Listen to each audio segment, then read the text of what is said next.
La démocratie est le moindre mal des systèmes. Il peut y avoir la dictature qui ne sécurise personne. Vous pouvez, grâce à la dictature, avoir toutes les rues bitumées dans un pays.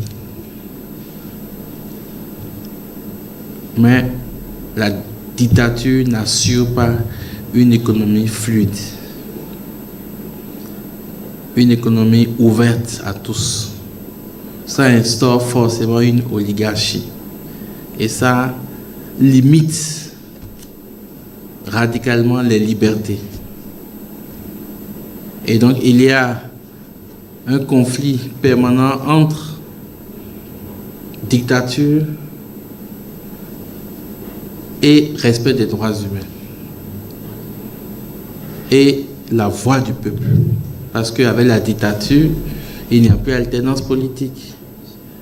Un président peut faire 50 ans. On a le cas d'un pays voisin où pas d'autres gymnastiques, la même famille est encore au pouvoir. Mais nous, au Bénin, on a choisi le chemin démocratique. Même si, comme je le dis, dans le pouvoir du déni, on a assumé la démocrature. Une fois, j'écoutais Candide Azanaï, brillant philosophe aussi, intègre et clair et précis dans son combat et dans la dignité de son combat. Il a choisi la résistance. Il disait qu'il faut gagner le combat des concepts et que lui, il a choisi non pas de parler de démocrature, mais de parler de dictature.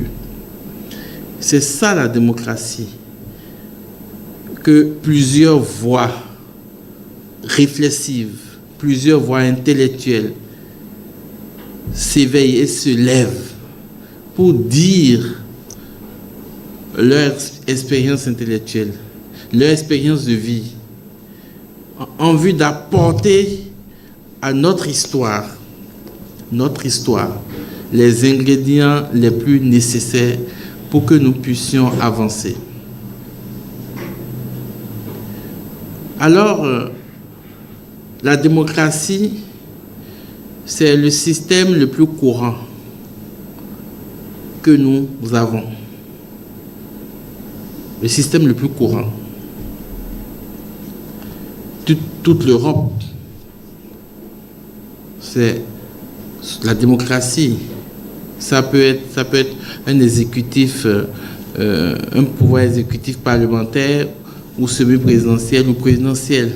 Ou ça peut être une monarchie démocratique. Et on a aussi les États-Unis. Mais au fond, au cœur de la démocratie, il y a des faiblesses, il y a des fragilités que Claude Lefort précise avec perspicacité, avec lucidité. Comment naissent les fragilités de la démocratie? Première fragilité de la démocratie, c'est que les représentants du peuple, soit au plan local, conseillers, maires, députés, et même présidents élus ou ministres, la plupart du temps, constituent une oligarchie.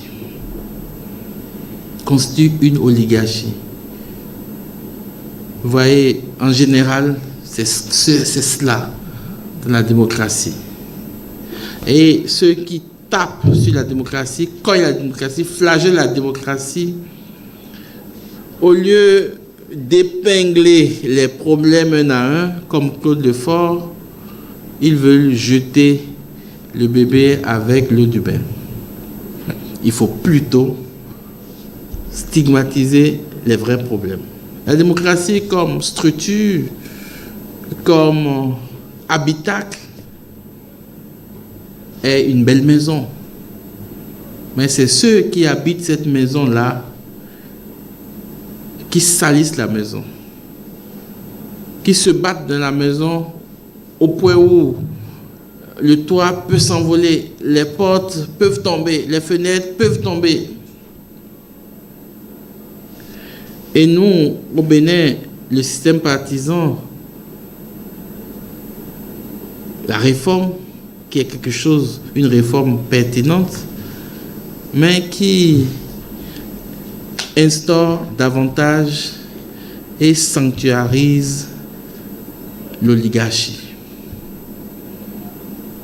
Quel jeune fonctionnaire avec un revenu modeste peut être député ou conseil municipal?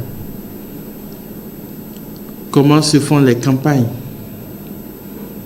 Qui est-ce qui peut être élu? Notre peuple. Est-ce que ce peuple est assez instruit, assez formé pour élire et choisir la bonne personne? Donc, cette faiblesse oligarchique est réelle dans les démocraties. Le problème se pose en France, ça se pose aux États-Unis, ainsi de suite. Ensuite, vous avez une seconde fragilité en démocratie, ce sont toutes les inégalités qui existent. Inégalités structurelles au plan de l'éducation. D'autres vont faire Montaigne, d'autres vont faire Popa Centre, d'autres vont faire Segmeya, d'autres vont faire leur école. Voilà. Ce sont des inégalités comme ça qui existent parce que les revenus sont inégaux. Donc, au niveau de la formation, au niveau de l'instruction, au niveau de la recherche, il y a beaucoup de périphéries dans les systèmes démocratiques parce que cette oligarchie ne pense qu'à elle-même. Alors que ça ne doit pas être ainsi. Et donc quand on dit que le fossé entre riches et pauvres se creuse, ce fossé-là se creuse autant en dictature, autant en autoritarisme, autant en démocratie. Et Claude Lefort, philosophe politique, a commencé par réfléchir sur le totalitarisme. C'est en réfléchissant sur le totalitarisme, en lien avec la liberté et les droits humains, qu'il est allé vers la démocratie. Donc c'est un chercheur accompli qui est parti du mal vers le moins de mal. Mais ce qu'il trouve de substantiel et d'important, c'est que la démocratie est perfectible. La démocratie est indéterminée. Elle est une construction. Une construction pour tous. Tous les acteurs ont leur place en démocratie. Société civile, l'armée, la police, le peuple, les intellectuels, l'élite, les hommes politiques, les hommes d'affaires. La démocratie concerne tout le monde.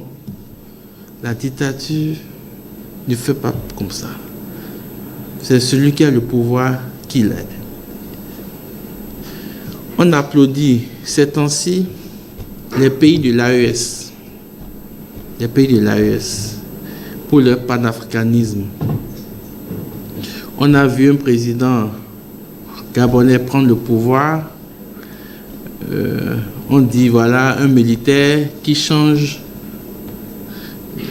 de treillis et qui porte le costume.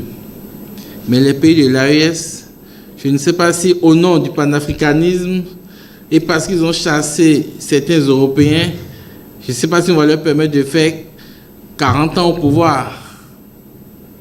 Je ne sais pas si on va leur permettre de faire 40 ans au pouvoir. Je ne sais pas. Et donc, la dictature, quand les gens prennent le pouvoir, on ne sait pas quand est-ce qu'ils vont laisser. Et donc, dans les pays de l'AES, on voit au nom du patriotisme, au nom du nationalisme, c'est le même nationalisme chez les pays de l'AES, comme le même nationalisme chez aussi les populistes en Europe. C'est le même nationalisme, mais avec des tendances différentes. Et donc, face à cela, face à tous ces questionnements, face à ces remises en cause de la démocratie en Afrique, alors que nous sommes encore au balbutiement, à la fondation, ce que Claude Lefort dit nous engage. Et ça peut nous aider à rectifier le tir. Et donc, la question de l'indétermination se justifie par le lieu vide démocratique. Le pouvoir en démocratie est un lieu vide, c'est-à-dire, et ça c'est le cœur de la pensée de Claude Lefort, le pouvoir démocratique n'appartient à personne. C'est un espace vide, un espace de conquête, de reconquête, pour le service de tous, le service de l'intérêt général, le service du bien commun. Au point où, chez Claude Lefort, le syndicalisme est justifié. Les émeutes sont justifiées. L'insurrection est justifiée, qui constituent des lieux d'expression de la démocratie. L'alternance. Claude Lefort pense radicalement à l'alternance. Mandat. Chacun a son mandat, il travaille, il s'en va. Un autre vient, il travaille, il s'en va. Le peuple formé, éduqué, enseigné, sert de charnière comme peuple souverain, peuple électeur, mais peuple qui réclame des comptes, la redevabilité. Et la démocratie pensée telle que Claude Lefort le fait est une critique acerbe de la bureaucratie, parce que la démocratie mal vécue devient systématiquement une bureaucratie politique très austère. Et tous nos pays démocratiques sont en fait des dictatures déguisées, dues au fait que la bureaucratie prend toute la place. Une bureaucratie, au sens de Claude Lefort, au sens de Max Weber, c'est une bureaucratie qui a un pouvoir, qui a de la méthode, qui a un savoir et qui peut avancer. Et quand on parle de démocratie, Max Weber met l'homme au cœur de la démocratie, au cœur de la bureaucratie. Et la politique, dans son œuvre, Le savant et le politique, Max Weber met l'accent sur certaines qualités. On va en politique par charisme, par qualité. On ne va pas en politique parce que mon père est en politique, ou mon frère est en politique, ou que j'ai été coopté, ou que je suis chômeur. Dans mon livre La soif du pouvoir, j'ai dit que la politique au Bénin est la filière la plus facile pour les demi-lettrés et les chômeurs. C'est une réalité. Ailleurs, c'est ceux qui font l'ENA, les grandes écoles qui font la politique. Et ça aussi, c'est critiquable parce que c'est aussi ça l'oligarchie. La politique doit être ouverte à tous, mais par charisme, par compétence et par devoir citoyen. Cette réflexion menée est soit une continuité, soit une discontinuité dans mes autres ouvrages. J'ai longtemps traité et je traite toujours la question du pouvoir. Dans mes ouvrages, la question du pouvoir. Question du pouvoir.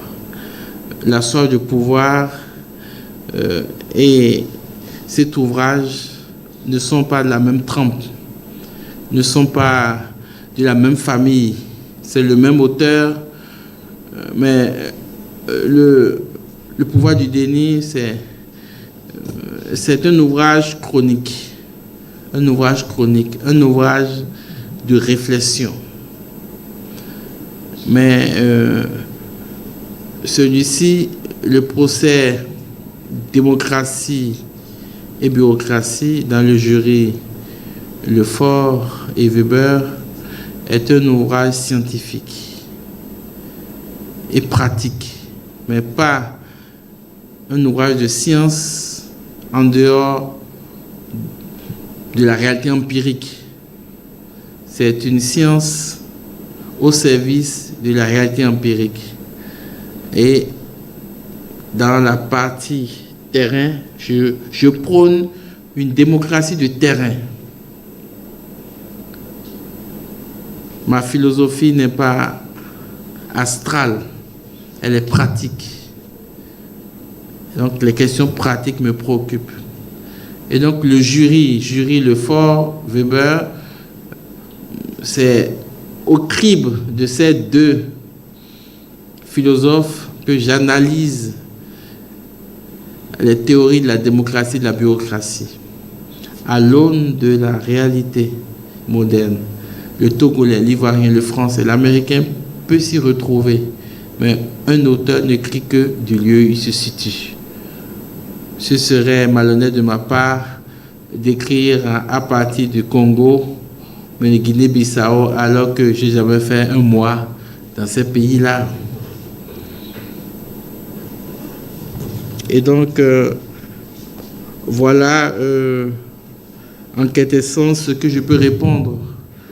Dans mon mot, je disais que l'archevêque de Cotonou m'a envoyé étudier la science politique. Ça n'enlève rien à ma foi chrétienne. Au contraire, quand vous lisez mon œuvre, vous verrez la foi derrière, vous verrez l'espérance derrière, vous verrez derrière la doctrine sociale de l'Église.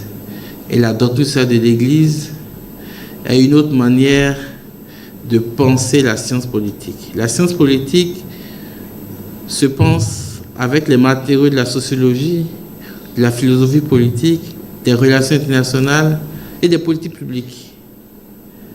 Mais la doctrine sociale de l'Église pense la politique avec les matériaux du magistère de l'Église, de la Bible. Et donc, on peut être prêtre, être chirurgien, on peut être prêtre, être ingénieur des ponts et chaussées, on peut être prêtre et être pharmacien, on peut être prêtre et être économiste, être prêtre et être spécialiste de sciences politiques. Beaucoup de confrères sont à l'université, enseignent un peu partout, et donc cela n'enlève rien à notre foi. Au contraire, le prêtre est au service de la cité et toutes les armes intellectuelles qu'il peut avoir sont aussi au service de la cité. Merci. Merci, cher Père, pour ces réponses. Il y a encore un doigt, Marcel Avancy, qui voudrait. C'est une question? Oui, je peux y aller sans problème. Ok, d'accord. Allez-y.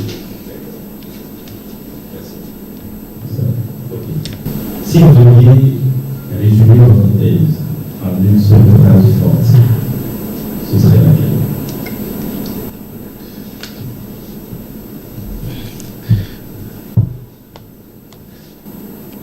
Je peux tout simplement dire que le lieu vide du pouvoir démocratique est un lieu ascétique et pas dépouillement de soi, pas mépris de soi-même pour le bien de tous et pour la foi, on peut atteindre ce lieu vide-là.